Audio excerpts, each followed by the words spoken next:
So today at Manchester Theatres, it is my pleasure to be joined by the lovely Penny Ashmore, who is going to be coming to the Palace Theatre Manchester from the 10th of February in the smash hit sensational musical that is Barnum. Now, Penny has been in the show before. She is reprising her role, and she's been in other shows such as Doctor Strangelove. She has been in Fingask Follies, Peter Pan the Musical, but we are thrilled to get her back in Barnum in Manchester, a font of all things Barnum, I suppose, by now. So thank you so much for joining us. Oh, thank you for that lovely introduction and for having me to chat. Oh, no, you're very welcome. Thank you. So yeah, Barnum. I mean, we all maybe know the story from another film, but Barnum was first. It And it was. really delves, I think, deeper into the story of Barnum's life. So tell us a little bit about what we can expect from the story and the show. Yeah, I think you're exactly right. I think it does delve a lot into his life. You know, Barnum was an extraordinary person who went bankrupt twice and made a fortune, like separately, three times in his life from nothing.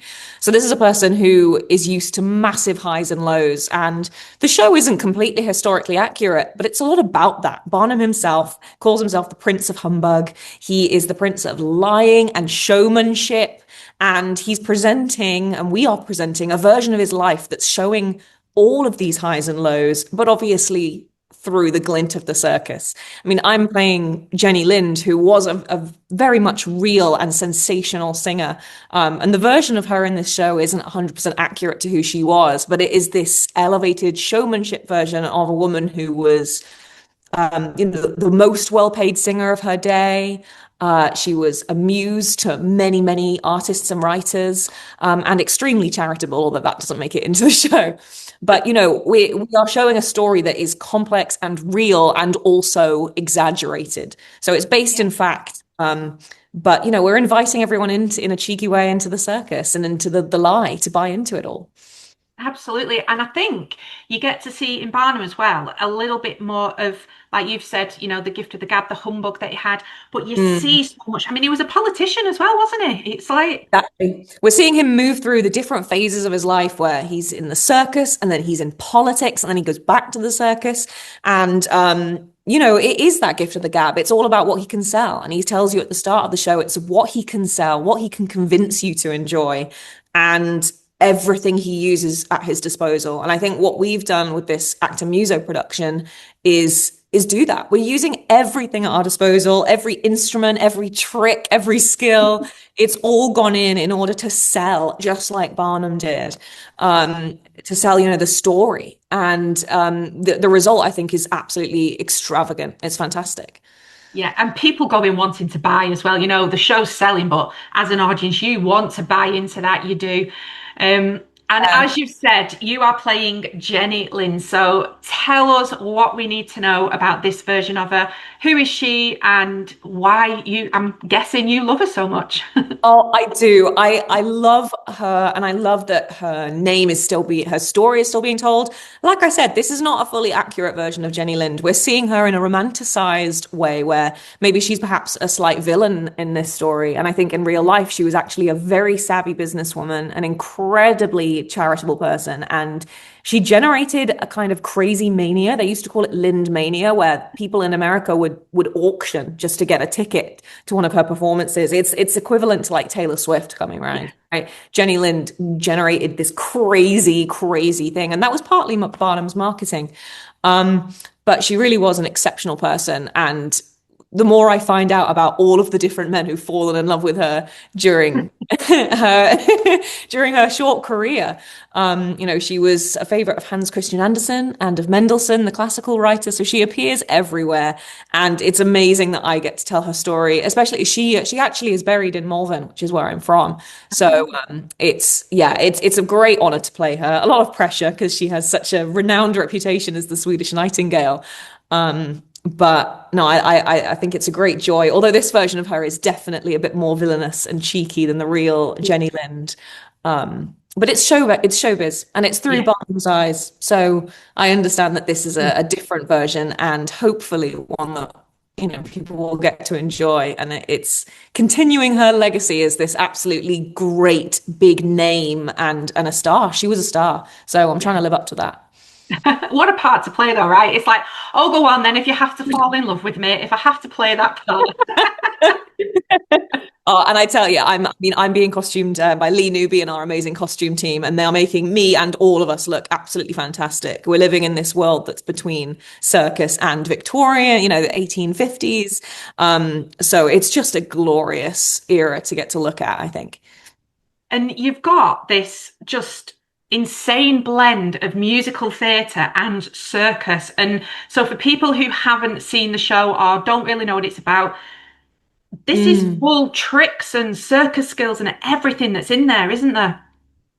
I think of anything I've ever seen or been a part of, this is the biggest, spectacle of skills, especially since our production is actor muso. So you're going to see everyone on stage playing instruments.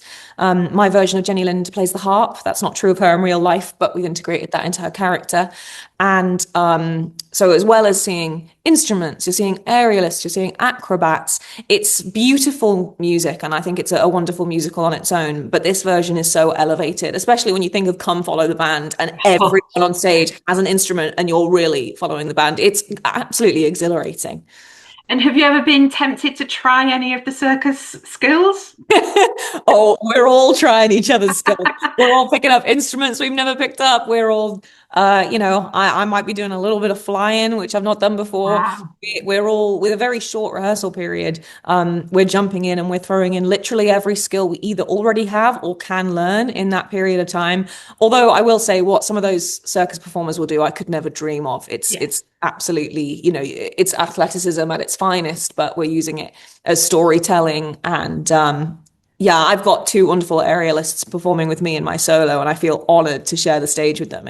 It's elevating every bit of music that we already have to a whole new level. I think people who went away from the Watermill said it was like an explosion, like a firework, the whole show. And now we have even bigger, even better, Yeah. Well, I mean, the music. Yeah. Like, I mean, you've touched on it. The music, Come Follow the Band. Join the circus. There's a sucker bar in it, one brick at a time. I mean, it just goes on and on. There's sometimes in musicals, there's the few songs that are the standouts, but in this one, they're all the standouts, aren't they? I really think so. Every song that comes on, I think a lot of people listen to this and go, oh, that's from Barnum. Like they didn't realize where all these magnificent songs come from. But we're also blessed with a lot of really like mellow, beautiful moments like Colors of My Life. And then the excitement of One Brick at a Time or Join the Circus. So, and with our talented musicians and George Dyer, who's arranging and orchestrating, it's a real journey through some beautiful melodies and then just exciting circus-like tunes that really get you up out of your seat and singing them all the way home. So it's a show of earworms for sure.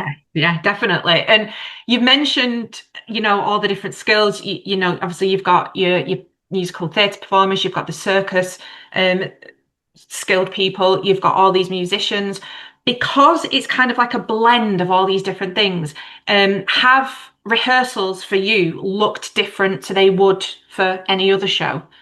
Well, yeah, and I think because this is an actor muso show and most of our actors are playing instruments, it's the process of from the very, very beginning, we've had to learn our music, get it in our heads so that we can perform that and do all the other things at the same time, like the choreo and the acting and the storytelling. And it's not a separation of a pit band and then the performers, it's all in together. So it has to be a really integrated process. Everyone is working extremely hard to memorize all that material, and they're doing a phenomenal job. It's certainly demanding, and it's it's a rehearsal room where we're really having to focus. But then the result of that is this incredibly integrated and complicated, tightly knit company. We're all supporting each other to make sure that we can do that safely and on time. But I think the ambition will pay off. It's really ambitious, and the end result makes it totally unique. Yeah, and you've got that thrill of, any show, there's the thrill of live performance, but I'm guessing this one just takes it to that next level for you all as well, because with Barnum, it's kind of expect the unexpected, and you all, I suppose, never know is it gonna pay off on this one? Are you holding your breath throughout? And Yeah, well, we want it to be exhilarating, but we also want you to feel like we are taking you on this journey. You know, Yes. you're safe. You don't have to Yeah. sit there with your heart in your mouth. It's you want Only in to a enjoy good way. it, and exactly. I mean, there's a tightrope walk, so it will 100% be there.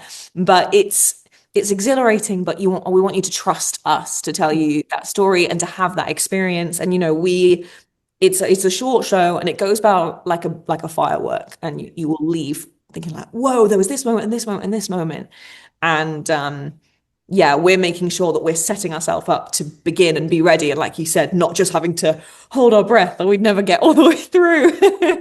Yeah. There is that wonderful element of circus and excitement that is just, you can't avoid it with Barnum. It's just in the script.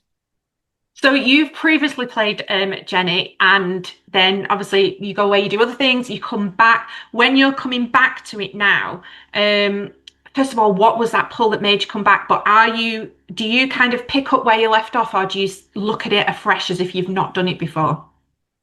I think it's a bit of both because I was super excited to hear that this show was coming back because I love the Watermill so much. It's one of my absolute favorite theatres I've ever performed in. But it's exciting to take it to other places in the UK and have more people get the chance to see it.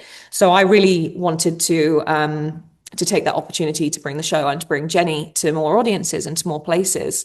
But this time around, I'm bringing what we found before. It is elements of the same production, but different cast. There's different moments. So you sort of find it again with all the knowledge that you learn of the character and of the piece, and then a freshness to be like, this, okay, we're going in again. It will be fresh in every theatre. It will be fresh. It's a long year that we're doing this on tour, but with a Mm. different theatre every week. We're playing with the audience. This is very collaborative. So I imagine that we're going to find something new everywhere we go. Yeah, I imagine so. Oh, I can't wait. I can't wait.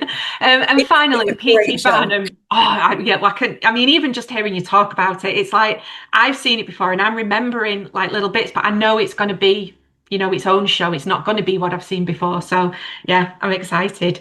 Um, but yeah, just to finish, we've talked about, Barnum being this amazing gift of the gab person, and he's known for his many quotes on life, love, work, whatever it may be. So I've got a couple Mm. of personal favorites, but what about you? Are there any kind of standouts of Barnum's that you kind of like to?